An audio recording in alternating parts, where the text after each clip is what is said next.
একজন মা সন্তানকে দুনিয়ার জীবনে নিয়ে আসার জন্য 1 নয় 2 নয় 45 ইউনিট নয়, সায়েন্টিস্টগণ প্রমাণ করেন 57 ইউনিট পিন ব্যথা সহ্য করে। সেই বাবা মার দোয়া নেওয়ার জন্য যায় না, আলেম ওলামাকে ডেকে নিয়ে যে দোয়া করার চেষ্টা করি, না না না, ওই বাবা মার পায়ের নিচে আপনার জান্নাত ওয়া জান্নাতুকান নারুকা, আপনার আমার জন্য জান্নাত, আপনার আমার জন্য জাহান্নাম।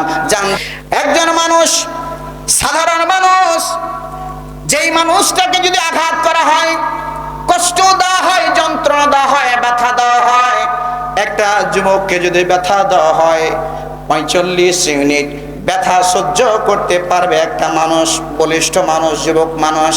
45 ইউনিটের উপরে যদি কোনো ব্যক্তির ওপর আঘাত করা হয়, কষ্ট দেওয়া হয়, সেই মানুষটা অজ্ঞান হয়ে যায়, শেষ পর্যন্ত সেই হার্ট অ্যাটাক করে মৃত্যুবরণ করে। জোরে বলুন সুবহানাল্লাহ। কিন্তু আপনার আমার মা, জনম দুঃখিনী মা, কত পেন, কত ব্যথা সহ্য করেছেন লক্ষ্য করুন। সায়েন্টিস্টদের মতে, বিজ্ঞানীদের মতে, একজন মা সন্তানকে দুনিয়ার জীবনে নিয়ে আসার জন্য 1 নয় 2 নয় 45 ইউনিট নয়, সায়েন্টিস্টগণ প্রমাণ করেন 57 ইউনিট পিন ব্যথা সহ্য করে। জোরে বলুন সুবহানাল্লাহ। আর জোরে বলুন সুবহানাল্লাহ। সেই বাবা মাকে আমরা কষ্ট দিই, সেই বাবা মার দোয়া নেওয়ার জন্য যাই না, আলেম ওলামাকে ডেকে নিয়ে যে দোয়া করার চেষ্টা করি, না না না, ওই বাবা মার পায়ের নিচে আপনার জান্নাত ওয়া জান্নাতুকান নারুকা, আপনার আমার জন্য জান্নাত, আপনার আমার জন্য জাহান্নাম। জান জান বাবা মার কাছে দোয়া নেন, বাবা মার কাছে ক্ষমা নেন। আল্লাহর কসম করে বলি, আমার আল্লাহ রাব্বুল আলামিন খুশি হয়ে যাবে। জোরে বলুন সুবহানাল্লাহ। আমার ভাইয়েরা, বাবাজিরা, আবার তাইলে একজন যুবক মানুষ 45 ইউনিট ব্যথা দিলে যদি তার কষ্ট হয়, আপনার আমার মা 45 ইউনিট নয় 57 ইউনিট পিন ব্যথা সহ্য করে দুনিয়ার জীবনে মা মা ডাকটা শুনতে চেয়েছেন। জোরে বলুন সুবহানাল্লাহ। একটু কালেমা পড়ি, লা ইলাহা লা ইলাহা সুবহানাল্লাহ আলহামদুলিল্লাহ। এই দুনিয়া ভালো লাগে না, আহার দিদিরা ভালো লাগে না, ভালো লাগে শুধু আমার আল্লাহ। লা ইলাহা, জোরে লা ইলাহা।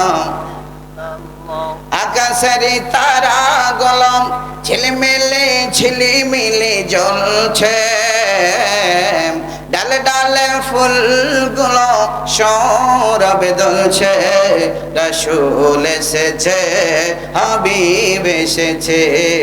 লা ইলাহা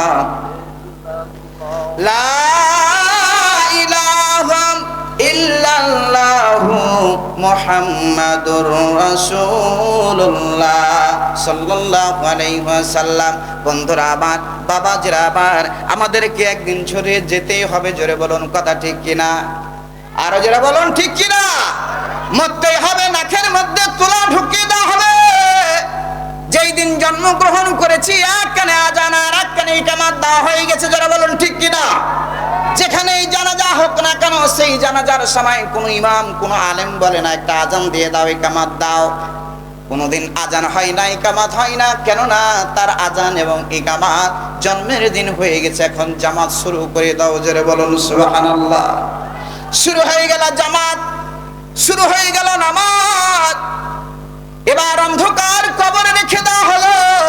যেই অন্ধকার কবর, এত অন্ধকার, আমরা নিষ্ঠুরের মতো ওই সেই লাশটাকে মুড়িয়ে ঢুকিয়ে দিই, অন্ধকার কবরে পা দিয়ে চেপে চেপে মাটিগুলো শক্ত বানিয়ে দিই। যে ঘরের মধ্যে কোনো আলো নেই, কোনো বাতাস ঢোকার কোনো ব্যবস্থা নেই। জোরে বলুন ঠিক কিনা? দুনিয়ার জীবনের ঘরের মধ্যে থাকতে থাকতে হঠাৎ করে কারেন্ট চলে গেলে আবার কারেন্ট ব্যাকাসা ফিরে আসার সম্ভাবনা আছে। যারা বলুন ঠিক কিনা? কিন্তু কবর এমন একটা ঘর, যেই ঘরের মধ্যে জীবনে কোনোদিন কারেন্ট আসবে না। যারা বলুন ঠিক কিনা? মুসলমান মায়ের সন্তানেরা, দুনিয়ার জীবনে কোনো ব্যক্তি যদি